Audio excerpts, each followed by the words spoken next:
सुब्रह्मण्यं त्वमेव त्वमहि सर्वं मम देव। मेरे सतगुरु आप हो, सब संतन के सरताज। शरण पड़े की राखियाँ प्रभु जी तुम ही लाए। शरण पड़े की राखियाँ प्रभु जी तुम ही लाए। गुरुओं का एक बार अपनी मुख रसना को पवित्र करने के लिए सब मिलकर ऊंची और मीठी स्वर से बोलो जी।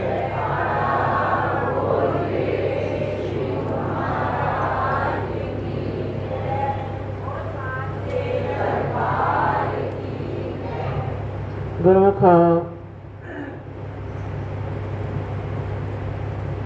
प्रेमी जन जब सतगुरु की शरण में आते हैं तो उन्हें भक्ति का अमृत मधुर रस प्राप्त होता है। उस आनंद को पाकर वो अपने प्रभु के चरणों में विनय करते हैं कि हे प्रभु, हम कितने खुश नसीब हैं जिनको आपका ये ऊंचा और सुचा दर मिला है। तो ऐसे ही कोई प्रेमी बेनती करता है कि हे प्रभु, मैंने बहुत भ्रमण किया, सब जगह जा जा कर देखा, मगर जो रस मुझे यहाँ मिला वो सारी त्रैलोकी में नहीं मिला। 3 लोक 9 खंड में कोई ऐसा नहीं दरबार जिसके संचालक मेरे श्री परमहंस अवतार। देखे अवस्था जीवों की, प्रभु आए करुणाधार। ऐसे सतगुरुदेव को मेरा बार बार प्रणाम। यह प्रभु 3 लोक 9 खंड में भी अगर ढूंढे तो आप जैसा दरबार कहाँ मिलेगा, जिसके संचालक स्वयं आप प्रभु इस धराधाम पर मनुष्य रूप धारण करके अवतरित हुए और फिर दिन रात प्रेमियों को भक्ति का संदेश दे रहे हैं। ना जाने अपने कोमल तन पर कितने कितने कष्ट उठाकर प्रेमियों के लिए भक्ति का मार्ग अग्रसर करते जा रहे हैं। जब आपने जीवों की दयामयी हालत देखी कि मानव चोले को ग्रहण करके भी इनको अपना लक्ष्य नहीं पता कि किस लिए हमें ये मानुष चोला मिला, तो उस लक्ष्य को दर्शाने के लिए हमारे प्रभु ने साकार रूप धारण करके हमें ये मार्ग दर्शाया और दर्शा रहे हैं।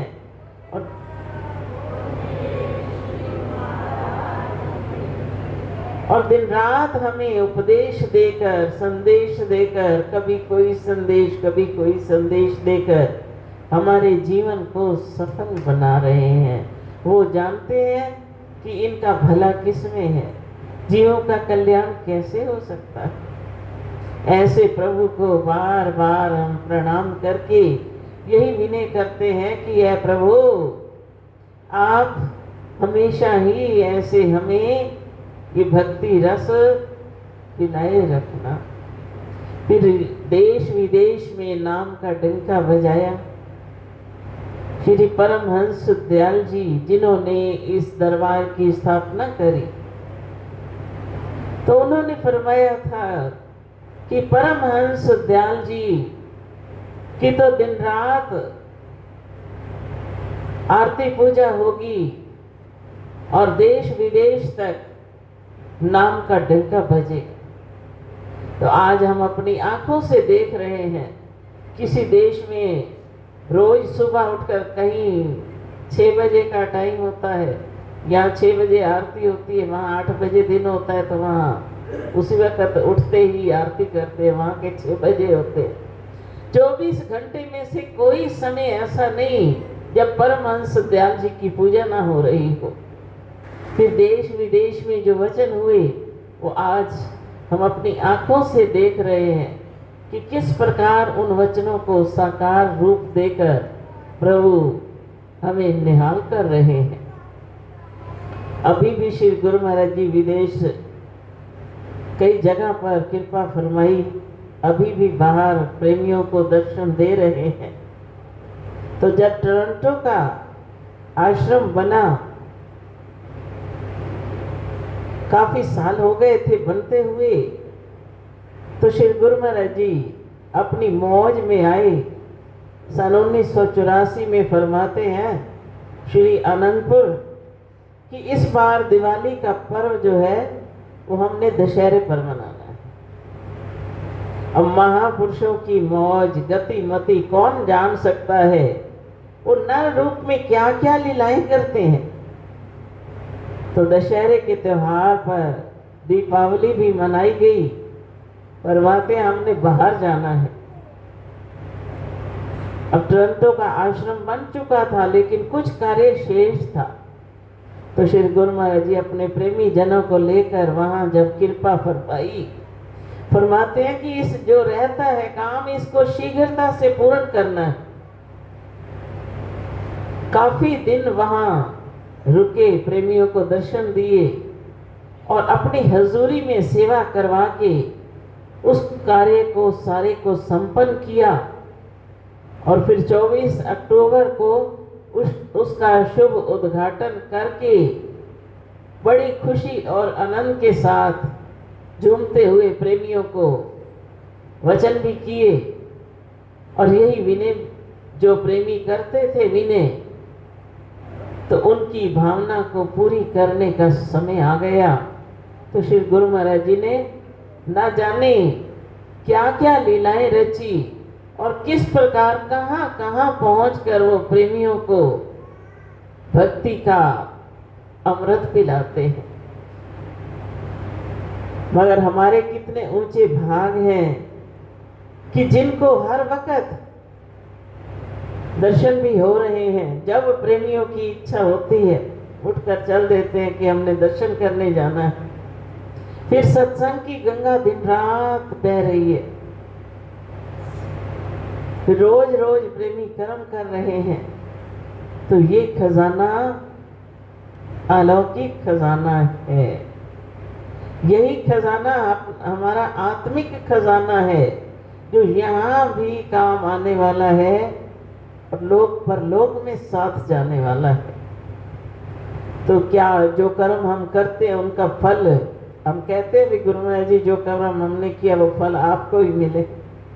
कर्म का फल हर जीव का अपना है। जो जो कर्म जो जो प्रेमी करता है वो उसी के खाते में ही लिखे जाते हैं। तो इसलिए महापुरुषों को तो जीवों के कल्याण के लिए ये सब कुछ करना होता है। जैसा कि हमारे श्री परम पूजनीय भाई जी ने ये आश्रम बनवाया, तो इतने प्रसन्न थे, इतने प्रसन्न, फरमाने लगे कि अब हमें बहुत खुशी इसलिए हो रही है कि खुला स्थान बन गया है, प्रेमी आएंगे, यहाँ लंगर भंडारे होंगे, सत्संग होंगे।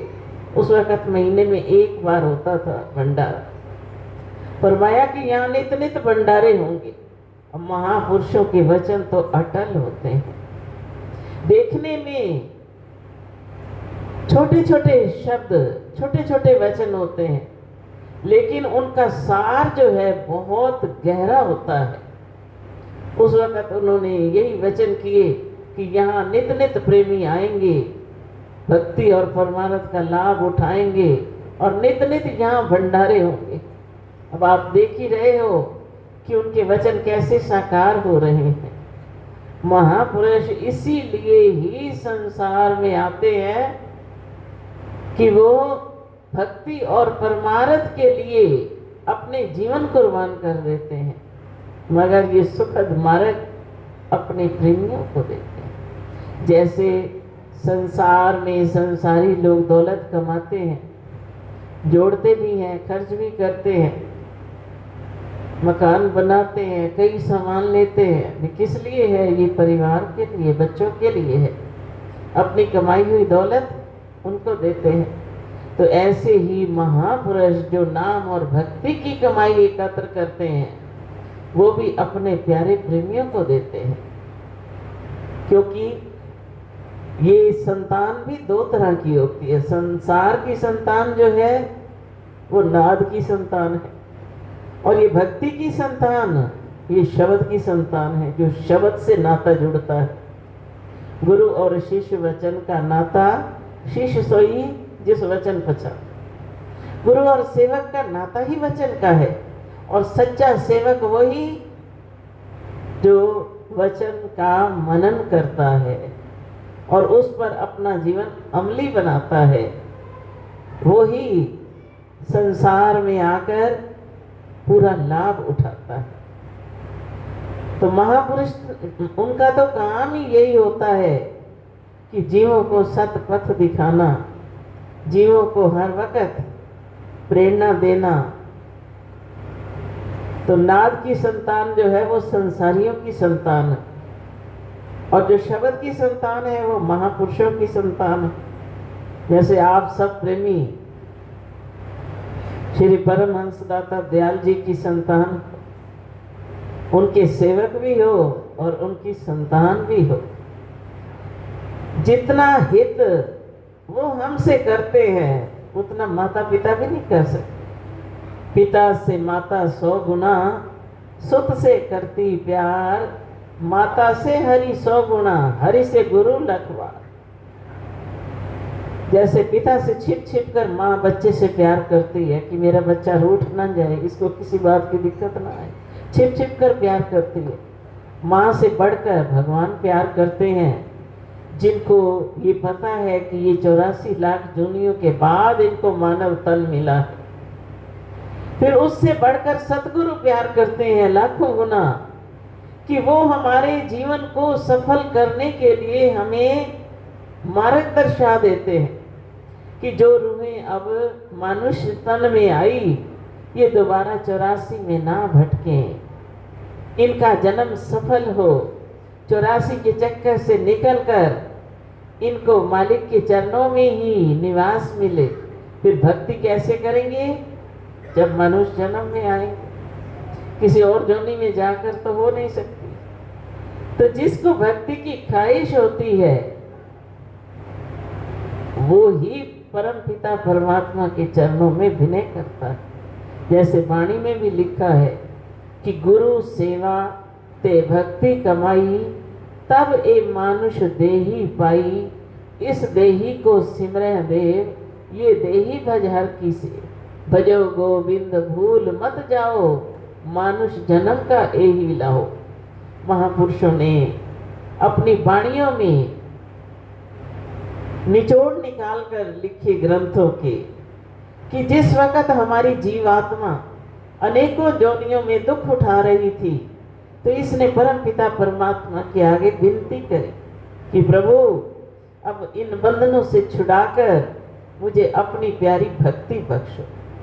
जब भक्ति की मांग करी, गुरु सेवा ते भक्ति कमाई, तब ये मानुष देही पाई, ये गुरुवाणी के शब्द है। तब परम पिता परमात्मा ने हमें मानव चोला दिया, जिसके लिए इस देही को सिमरह देव, ये देही भज हर की से। जिसके लिए देवी देवता भी याचना करते हैं, स्वर्ग लोक में सारे सुख मिलते हैं उनको, लेकिन सिमरन नहीं कर सकते। तो वो भी प्रार्थना करते हैं कि हम भी मानुष चोले में आए और प्रभु का सिमरन करें। भजो गोविंद भूल मत जाओ, मानुष जन्म का यही लाभ। मालिक का ध्यान, उनका सिमरन हर वक्त करो, कभी भूल मत जाना, क्योंकि मनुष्य जन्म का सच्चा लाभ ही यही है।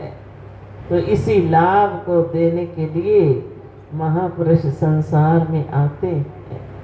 प्रेमी जन भजन में भी बोलते हैं कि जब जब है संत आते,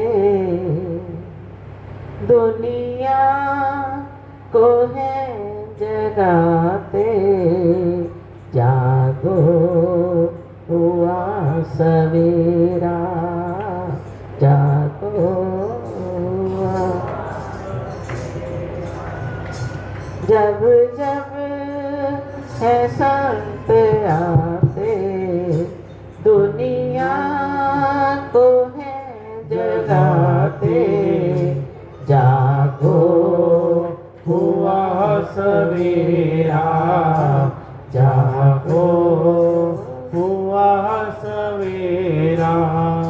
ज्ञान का दीपक हाथ में लेकर संत आवाज लगाते, ज्ञान का दीपक हाथ में लेकर संत आवाज लगाते।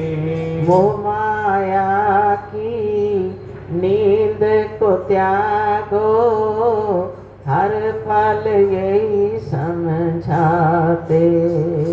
मोह माया की नींद को त्यागो, हर पल ये समझाते।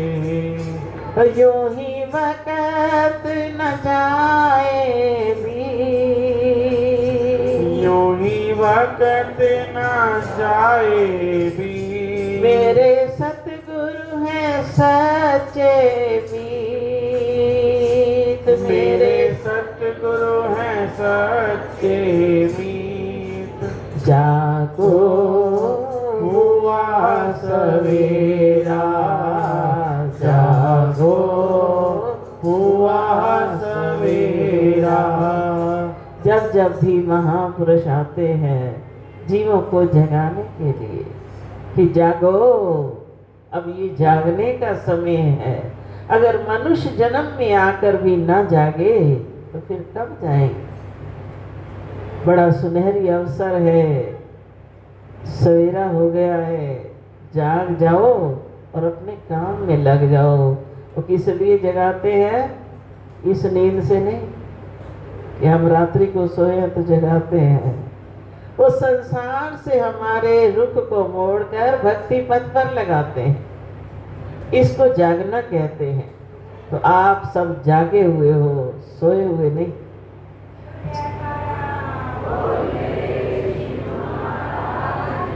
तो जागे हो तो जाग कर अपना काम कर रहे हो। एक बार हमारे श्री श्री 108 श्री पंचम पातशाही महाराज जी ने मेरठ में कृपा फरमाई। इधर सारी जगह पर चरण छुआए, यूपी में बहुत जगह पर कई आश्रमों पर कृपा फरमाई। तो जब मेरठ कृपा फरमाई, अब अचानक ही प्रोग्राम बना, किसी को पता था नहीं। तो एक भाई जी गए, कहने लगे, श्री गुरु महाराज जी के चरणों में विनय की कि स्वामी जी आप मेरठ आए, हम मेरठ ही रहते हैं लेकिन हमें पता नहीं चला। तो श्री गुरु महाराज जी ने फरमाया कि तुम सो रहे थे। फिर उन्होंने विनती करी कि श्री गुरु महाराज जी अब फिर कभी कृपा करो। फरमाते सेक्रेट, गुप्त रखो, हम आएंगे। तो वो कहाँ नहीं, घट घट में व्यापक हैं, हर जगह व्यापक हैं, लेकिन हम इस आँख से नहीं देख सकते उनको। शाम तय तो दूर नहीं, तेरा भी कसूर नहीं, वेखण वाली अख जेड़ी ओदे विच नूर नहीं, वो तो इससे दूर नहीं और तेरा भी कसूर नहीं। तो इन आंखों से देखना चाहता है, इन आंखों से कभी हम महापुरुषों को नहीं देख सकते। अगर देखना चाहते हैं तो ज्ञान चक्षु से ही देख पाए।